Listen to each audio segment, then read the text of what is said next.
তমলুক ব্লকে অনন্তপুর ও ১ নম্বর গ্রাম পঞ্চায়েতে কিছু ব্যানার ছাপিয়েছে তৃণমূলের বোখাটে নেতারা।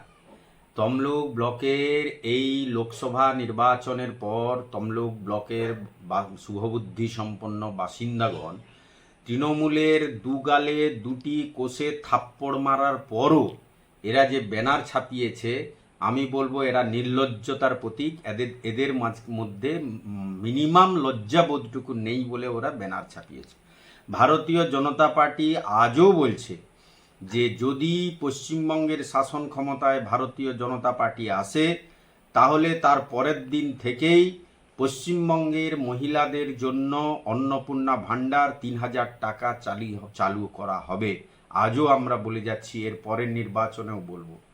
সেটাকে নিয়ে তৃণমূলের নেতারা ব্যানার ছাপিয়েছে চুরির টাকায়। এই ব্যানারও চুরির টাকায় ছাপানো, যেখানে চুরি ধ্যান চুরি জ্ঞান, এরা চুরিকে সর্বস্ব মনে করে এরা রাজনীতি করে, সেখানে তমলুক লোকসভায় এই চুরি ধ্যান জ্ঞান সম্পন্ন নেতাদেরকে থাপ্পড় মেরে ঘরে ঢুকিয়ে দিয়েছে। তমলুক ব্লকের কথা যদি ধরি, ৮টি গ্রাম পঞ্চায়েতে ভারতীয় জনতা পার্টি লিড পেয়েছে এবং বুথ জেতার নিরিখে যদি ধরা হয়, 11টি গ্রাম পঞ্চায়েতে ভারতীয় জনতা পার্টি এই মুহূর্তে তার অঞ্চল দখল করার ক্ষমতা রাখে।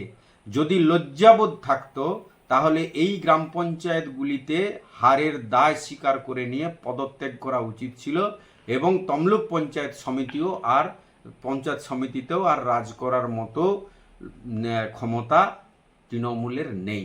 সুতরাং আমরা মনে করি এই বিদায় ঘণ্টা যে আপনাদের এই লোকসভা থেকে দেখানো হয়েছে, সেই বিদায় ঘণ্টা দেখানোর পর এখানে আর কোমর সোজা করে দাঁড়ানোর মতো ক্ষমতা এই তৃণমূলের নেই। কারণ এখানকার মানুষ, শুভবুদ্ধি সম্পন্ন মানুষ বুঝে গিয়েছে যে এই চোরেদেরকে আর জায়গা দিয়ে লাভ নেই। সুতরাং আমরা বলবো, আপনাদের আচার ব্যবহার, ভব্যতা বোধ শিখুন এবং কিভাবে সৌহার্দ্যপূর্ণ সৌজন্যতা বোধ রেখে রাজনীতি করা যায় সেই লক্ষ্যে হাঁটুন। আমরা চাই গণতান্ত্রিক পদ্ধতিতে যদি কোনো কিছু বলার থাকে, আপনারা আসুন, আমরা তৈরি আছি এর যোগ্য জবাব দিতে। সুতরাং এই ব্লক থেকে বিদায় হয়েছেন, আস্তে আস্তে সারা পশ্চিমবঙ্গ থেকে বিদায় নেবেন। নিজেদের মধ্যে কোন্দল তো আর বাকি নেই। মুখ্যমন্ত্রী, এখানকার যিনি প্রার্থী ছিলেন, তিনি তো বারবার বলেছেন তাকে হারানো হয়েছে। সুতরাং লজ্জাবোধ থাকলে আজকে ঘরে চুপ করে বসে থাকতেন, মানুষদের অপেক্ষায় এখানকার মানুষ কি চাইছেন তার উপর ভিত্তি করে চুপ করে বসে থাকতেন। যাই হোক, লজ্জাবোধ আপনাদের নেই, সেটুকু বুঝেছি। আমি তমলুকবাসী হিসেবে এবং তমলুক ব্লকের শুভবুদ্ধি সম্পন্ন মানুষদের উদ্দেশ্যে বলতে চাই, আপনারা আমাদের আশীর্বাদ করেছেন।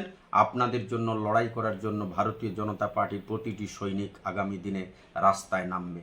আমি আশিস মণ্ডল, সহসভাপতি, ভারতীয় জনতা পার্টি তমলুক সাংগঠনিক জেলা এবং বিরোধী দলনেতা তমলুক পঞ্চায়েত সমিতি।